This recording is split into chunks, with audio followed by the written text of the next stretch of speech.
I was 10 the first time I saw him. Our house wasn't haunted.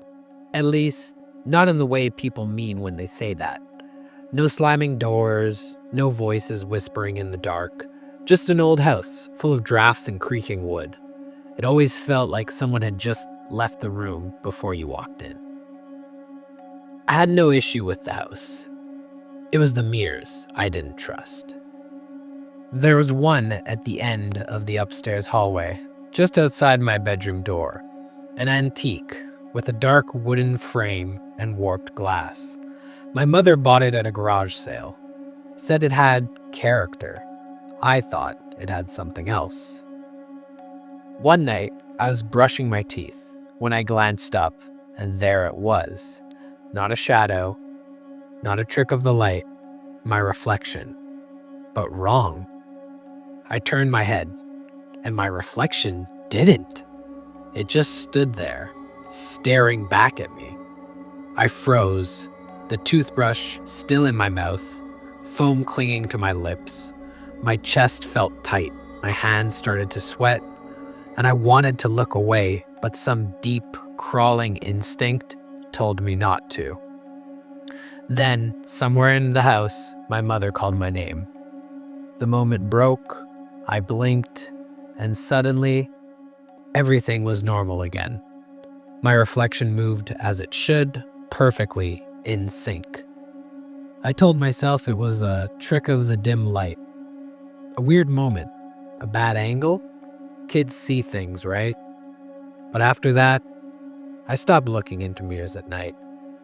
Of course, I couldn't avoid them completely, but I was careful. Quick glances, never too long, never in dim light. If I had to brush my teeth, I kept my eyes down. If I passed the hallway mirror, I focused on the floor. And yet, I always felt like something was off. Maybe I would have gotten over it, and maybe I would have convinced myself it really was just a trick of the light. But then, one night, I woke up. Not to a noise, not a nightmare, I just woke up. My room was dark, but the hallway light was still on, spilling through the crack in my door. A soft yellow glow, the kind that makes everything look warmer, safer even. Only, I didn't feel safe. Something felt wrong. I lay still, listening. The house was completely silent. No footsteps, no wind outside, no hum of the fridge downstairs. And yet, my stomach turned. I felt like I wasn't alone, like someone was watching me. Slowly, I sat up, and then I saw it. Not in my room, not at the foot of my bed, in the mirror. I wasn't looking directly at it, but I could feel something there. A pale shape in the reflection, just past my door. I turned my head, my heartbeat hammering in my ears. There was a boy standing in the hallway. Pale skin, dark eyes, his features were blurred. It was hard to make out any specifics. My throat locked up, and I couldn't move. For a moment, we just stared at each other. Then, he took a step forward. That was the final straw, and my body reacted. My hands scrambled across the nightstand, searching blindly for anything. And then my fingers wrapped around something solid, my alarm clock. I didn't think, I just threw it, and glass shattered everywhere. The sound it made was loud, sharp, and final. My door was now wide open, revealing the destroyed mirror, but the boy was gone. My mother came running upstairs at the crash, scolding me for breaking the mirror. I told her I had a nightmare. That was easier. She cleaned up the glass and tucked me into bed again. I could tell she was disappointed about the mirror. But we never replaced it.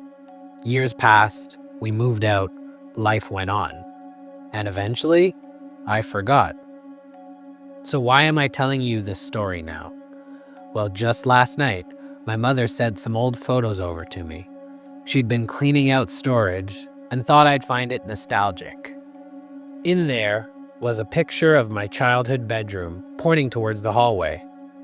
I could see my unmade bed, cluttered desk, and posters from when I was a kid. But as I looked closer, just barely visible was the hallway mirror.